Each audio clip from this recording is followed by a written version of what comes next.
ఖర్జూరాల కన్నా కమ్మాగుంటయంట లేక లేక నేను ఫోను చేస్తే నువ్వు హల్లో అన్నవంటే బెల్లం బువ్వ కన్నా తీయగుంటదంట ఎన్నడూ నాడు ఫోను చేసి బాగున్నావన్నవంటే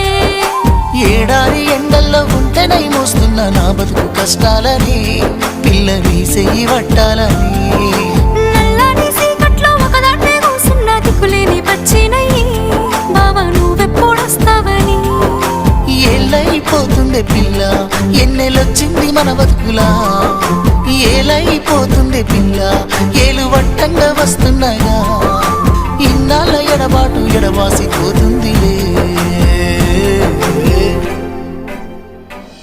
ఈ సీనయ్య గుంటున్నదే సినదారా నీ కోసము ఈ దూరాన్ని